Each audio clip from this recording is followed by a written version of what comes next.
ನಂಬಿಗಸ್ತರಾಗಿದ್ದೇವೆ, ದೇವರ ಮಕ್ಕಳಾಗಿದ್ದೇವೆ, ದೇವರ ರಾಜ್ಯವನ್ನು ಸೇರುತ್ತೇವೆ, ನಮ್ಮಲ್ಲಿ ಯಾವುದೇ ಒಂದು ಕೆಟ್ಟತನವೂ ಇಲ್ಲ, ನಾವೆಲ್ಲರೂ ಕೂಡ ಸರಿ ಇದ್ದೇವೆ ಎಂಬುದಾಗಿ ನಮ್ಮ ಮನಸ್ಸು, ನಮ್ಮ ಶರೀರವು ನಮ್ಮನ್ನು ಬಲಪಡಿಸ್ತದೆ. ನಮ್ಮ ಕ್ಯಾರೆಕ್ಟರ್ ನಮ್ಮನ್ನು ಒಳ್ಳೆಯದು ಎಂಬುದಾಗಿ, ನಮ್ಮನ್ನು ತುಂಬಾ ಸ್ಥಿರವಾಗಿದ್ದೇವೆ ಎಂಬುದಾಗಿ ಅದು ನಮ್ಮನ್ನು ಏನ್ ಮಾಡ್ತದೆ? ಬಲಪಡಿಸ್ತದೆ. ಅದು ನೀವು ಕರೆಕ್ಟ್ ಆಗಿದೆಯಾ, ನೀನು ಏನು ಚಿಂತೆ ಇಲ್ಲ, 100% ನೀನು ಪರಲೋಕಕ್ಕೆ ಸೇರ್ತೀಯ ಎಂಬುದಾಗಿ. ಆದರೆ ನಾವು ಸೇರೋಕ್ಕೆ ತುಂಬಾ ಕಷ್ಟ ಇದೆ.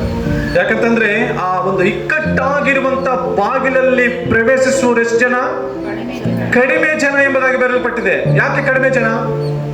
ಕೊನೆಯವರೆಗೂ ಯಾರು ಕೂಡ ಆ ಒಂದು ಕಷ್ಟವನ್ನು, ನೋವನ್ನು, ಶೋಧನೆಯನ್ನು, ತೊಂದರೆಯನ್ನು ಅನುಭವಿಸಲಿಕ್ಕೆ ಯಾರಿಗೂ ಕೂಡ ಇಷ್ಟ ಇಲ್ಲದಿರುವಂತ ಕಾರಣ ಕೊನೆಯಲ್ಲಿ ಅವರೆಲ್ಲರೂ ಕೂಡ ಆತನ ಬಲೆಗೆ ಸಿಕ್ಕಿಬಿದ್ದು, ಯಾರ ಬಲೆಗೆ?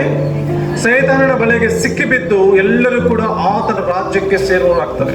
ಆ ದಾರಿ ಅಗಲವು ದೊಡ್ಡದಾಗಿರುವಂತದ್ದಾಗಿದೆ. ಆ ಬಾಗಿಲಲ್ಲಿ ಪ್ರವೇಶ ಮಾಡುವವರು ಅನೇಕರು ಎಂಬುದಾಗಿ ವಚನದಲ್ಲಿ ಬರೆಯಲ್ಪಟ್ಟಿದೆ ಅಲ್ವಾ? ಅದರಿಂದ ನಾವೆಲ್ಲರೂ ಕೂಡ ಎಚ್ಚರಿಕೆಯಿಂದ ನಮ್ಮ ಬದುಕುಗಳನ್ನು, ನಮ್ಮ ಜೀವನವನ್ನು ಈ ಒಂದು ಲೋಕದಲ್ಲಿ ನಮ್ಮ ಕೊನೆ ಉಸಿರು ಇರುವ ದಿನದವರೆಗೂ ನಾವು ಈ ಲೋಕದಲ್ಲಿ ಜೀವಿಸಬೇಕು.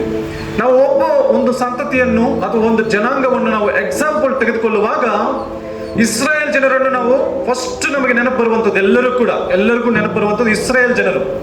ಇಸ್ರಾಯೇಲ್ ಜನರೆಲ್ಲರೂ ಕೂಡ ದೇವರ ಪವಿತ್ರಾತ್ಮದಿಂದ ದೀಕ್ಷಾಸ್ಥಾನದಂತ ಹೊಂದಿದಂತ ಮಕ್ಕಳು, ದೇವರು ಕೊಟ್ಟಿರುವಂತ ಮನ್ನವನ್ನು ತಿಂದಿರುವಂತ ಮಕ್ಕಳು, ಜನರು, ಆತನ ಬಂಡೆಯಾಗಿರುವಂತ ನೀರನ್ನು ಕುಡಿದಂತ ಜನರು, ಆತನು ಪ್ರತಿನಿತ್ಯವೂ ಆತನ ಒಂದು ಸನ್ನಿಧಾನದಲ್ಲಿ, ಅಂದ್ರೆ ಹಗಲು ಮೇಘಸ್ತಂಭವಾಗಿ, ರಾತ್ರಿ ಅಗ್ನಿಸ್ತಂಭವಾಗಿ ದೇವರ ಮಧ್ಯದಲ್ಲೇ ನಡೆದಂತ ಜನಾಂಗದವರು.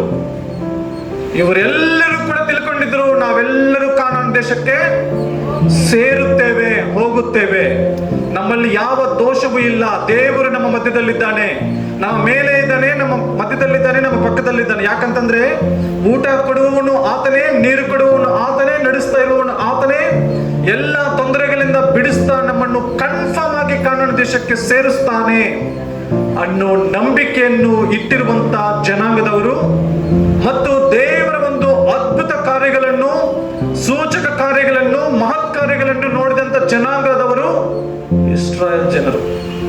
ಎಲ್ಲರೂ ಕೂಡ ತಿಳ್ಕೊಂಡಿದ್ರು ಏನಂತ? ಎಲ್ಲರೂ ಕೂಡ ನಾವು ದೇವರು ನಮಗೆ ವಾಗ್ದಾನ ಮಾಡಿದಂತ ದೇಶಕ್ಕೆ ನಾವು ಸೇರುತ್ತೇವೆ ಎಂಬುದಾಗಿ. ನಾವೆಲ್ಲರೂ ಕೂಡ ಇವತ್ತು ತಿಳ್ಕೊಂಡಿದ್ದೇವಾ?